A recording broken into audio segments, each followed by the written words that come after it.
اور عوام بدحال ہوتی گئی, مہنگائی کا طوفان آتا گیا, ڈالر سے لے کے ہر چیز مہنگی ہوتی گئی. تو یہ اس میں اور تو کیا ہو سکتا ہے, یا گورننس ہے یا کرپشن ہے. تو یہ 140واں نمبر چھوڑا ہے, اس کو 180 پہ جانا چاہیے. افتخار صاحب کہتے ہیں کہ 10 سال کی کم ترین سطح پر کرپشن سکور پر ابھی موجود ہیں. وہ بات یہ رپورٹ سامنے لا رہی ہے. چلو یہاں پہ بہت اچھے انداز میں بتایا گیا کہ ہم کرپٹ ہیں, ہم نالائق ہیں, ہم جاہل ہیں, ہم بھینس بکری ہیں. ابھی میرے دوست نے بتایا تو میں اس سے ڈس ایگری تو نہیں کر سکتا. بس یہ میں بتانا چاہوں گا اس کو کہ میرا خیال ہے یہ بھول گیا کہ یہ کرپشن شروع ہوئی جب پاکستان بنا اور جب الاٹمنٹوں کا فیصلہ ہوا. جو طاقتور لوگ تھے انہوں نے تمام اہم جو زمینیں تھیں, زرعی رقبے تھے, بلڈنگیں تھیں اپنے ناموں پہ کروا لیں. اور تب بھی غریب جو بیچارہ تھا وہ اپنے کاغذوں کو لے کر در بدر دھکے کھاتا رہا. کرپشن تو بھائی تب شروع ہو گئی تھی. کرپشن تو اس وقت شروع ہو گئی تھی جب یہاں پہ فوج میں کام کرنے والوں کے بیٹوں نے صنعتی امپائر کھڑی کرنی شروع کر دی. کرپشن تو تب شروع ہو گئی تھی. جنرل ایوب کے بیٹوں نے نام لے دیا. کرپشن تو تب شروع ہو گئی تھی جب آپ نے لوگوں پہ دباؤ ڈالا اور حسین شہید سہروردی جیسے لوگوں کو سیاست سے باہر نکالنے کے لیے اس نعرے کو استعمال کیا. کرپشن تو کا نعرہ تو تم نے 4 دفعہ اس ملک کے اندر جمہوریت کو تباہ کرنے کے لیے استعمال کیا. اور بڑے مزے کی بات ہے جنہوں نے جمہوریت کو تباہ کیا کرپشن کے خاتمے کی آڑ میں ایک ایسا قانون بھی نہیں بنا کے گئے کہ کرپشن ختم ہو سکتی, بلکہ ان کی جدادوں میں جنہوں نے تقریریں کی قوم کے سامنے پڑی ہوئی, ان کی جدادیں ان کے جانے کے بعد اس تقریر اور جانے کے بعد کئی ہزار گنا بڑھ گئی. تو آپ جس کرپشن کی بات کر رہے ہیں میں اتفاق کرتا ہوں, لیکن مجھے دکھ ہوتا ہے کہ آپ کے سامنے صرف 4 آدمی ہیں. 4 نہیں, سب ہیں. نہیں میں آپ سے پورا سسٹم آپ نے کچھ فکر دیا مجھے, تو میں آپ کو وہ لوگ کرپٹ نظر نہیں آتے جو یہاں پہ 17ویں گریڈ کے ملازم دبئی کے اندر ان کی کوٹھیاں ہیں, یہاں پہ 16ویں گریڈ کے ملازم ہیں اور انگلینڈ میں ان کے مکانات ہیں. جاوید دس از ناٹ فیئر.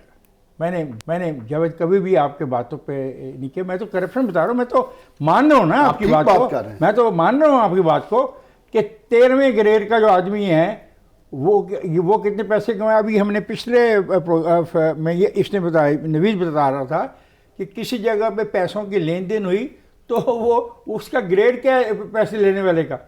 تو کرپشن تو ہے میرے دوست, بالکل ہے. سر پاکستان لیکن ایک آخر فکر, لیکن میرے دوست یہ کرپشن صرف 1100 الیکٹڈ لوگوں کی نہیں ہے. اس کرپشن میں پاکستان کی ٹاپ ایلیٹ شامل ہے. سر ایسا تو تبھی ممکن ہوگا جب سب کے سب اس میں ملوث ہوں گے. پی جے میر سر, پاکستان میں کرپشن سکور 2020 میں 31ویں نمبر پر رہا, 2021 میں 28ویں پہ تھا, 2022 میں اب یہ جو رپورٹ سامنے آئی ہے اس کے مطابق 27ویں نمبر پر موجود ہے. یعنی کہ اس میں کمی نہیں آئی, بڑھتا چلا گیا ہے. یہ اس لیے ہے جب ہم پاکستان میں کرپشن کی بات کرتے ہیں, یہ ہے مس مینجمنٹ کی وجہ سے. جب آپ کی اوور آل مس مینجمنٹ ہو right from the top to the bottom تو کرپشن آئے گی. اور مس مینج میں کہتا ہوں کہ آپ اکنامکلی کرتے ہیں, جہاں آپ ریٹ آف انفلیشن کے ساتھ آپ نہیں رہ سکتے تو تنخواہیں تو آپ کی وہی چل رہی ہیں, مہنگائی ہو رہی ہے تو لوگ کرپشن کریں گے, کیوں نہیں کریں گے وہ. سو بیسکلی ہم نے جب اپنی اکانومی کو سنبھالا نہیں ہے تو یہ چیز ہوتی ہے. اور سب سے بڑی جو ہمارا جو پرابلم ہے وہ ہے امپلیمنٹیشن آف لا. جب امپلیمنٹیشن آف لا نہیں ہے, لا کو ہم فالو نہیں کرتے, کانسٹیٹیوشن کے ہر جگہ جا کے ہم ایگزامپلس دیتے ہیں, تو مجھے بتائیں پریکٹیکلی تو یہ ہوتا نہیں ہے. تھیریٹیکلی بڑی اچھی ہم باتیں کرتے ہیں, اور اس کے علاوہ میں سمجھتا ہوں کہ ہماری اکانومی کبھی بھی اسٹیبل نہیں رہی ہے. اگر یہ اسٹیبل اکانومی رہتی تو آپ کے ہر ادارے میں پاکستان میں تنخواہیں گریجولی بڑھتی. وہ بڑھ ہی نہیں سکتی ہیں کیونکہ آپ کا بزنس مین بھی نہیں بڑھا سکتا, کارپوریٹ سیکٹر کہیں آپ کو بڑھا نہیں سکتا کیونکہ اس کو پتہ ہی نہیں ہے کہ آپ کی اگلے دن پالیسی کیا ہے. ہماری شفٹنگ پالیسی جو ہے یہ کرپشن کے اندر بہت رول پلے کرتی ہے. آپ اکانومسٹ سے پوچھے, کل میں ایک بہت بڑے اکانومسٹ ہے جس نے 7 دفعہ پاکستان کا بجٹ پریزنٹ کیا, سینیٹر احمد علی. میں یہی پوچھا, میں کہ یار آپ نے بجٹ, انہوں نے کہا جی یہاں کنسسٹنسی کوئی نہیں ہے. جب تک آپ کنسسٹنٹ نہیں رہیں گے اور یہ کہیں گے میں آج حکومت میں ہوں نا, وہ دیکھو جی پچھلے چور تھے, وہ پچھلے والے وہ دیکھو جی پچھلے چور تھے, وہ یہ سارے چور ہیں, تو پھر ہم ملک کیسے چلا رہے ہیں؟ جوناتھن پیرس, اس نے لیگاٹم انسٹیٹیوٹ میں پاکستان پہ ایک رپورٹ لکھی ہے جو افتخار کے پاس پڑھی ہے اس وقت. اس نے کہا پاکستان سارے کہتے ہیں فیلڈ سٹیٹ ہے, یہ فیلڈ سٹیٹ نہیں ہے, اٹ ول ٹرنڈل آن. یہ ٹرنڈل آن کرتا رہے گا, سلو رہے گا اس کی اکانومی, بٹ اٹ ول ٹرنڈل آن. تو ہمیں اتنا بھی اپنے آپ پہ تنقید نہ کریں نیگیٹو, ہمارے میں بہت پازیٹیو چیزیں بھی ہیں, ہم آگے جائیں گے, لیکن ہم خود ہی اپنے دشمن ہیں, خود ہی اپنے آپ کو گندا کر دیتے ہیں, خود ہی اپنے آپ کو کہتے ہیں ہم چور ہیں. Dirty linen, we are the best in cleaning and dry cleaning in the international market, and that is one of the reasons کہ foreign direct investment پاکستان میں نہیں آتی. پی جے میر سر, آپ امپلیمنٹیشن آف لا کی بات کر رہے ہیں. نوید چودھری صاحب, آپ مجھے یہ بتا دیں پھر عمران خان نے کوئی بھی اس طرح کا قدم کیوں نہیں اٹھایا اپنے دور حکومت میں کہ اس ناسور کو ختم کیا جاتا؟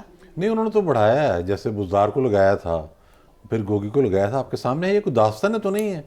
میں آپ کی تصحیح کرتا چلوں, عمران خان صاحب کے آنے سے پہلے پاکستان کرپشن انڈیکس میں 170ویں نمبر پر تھا, 117.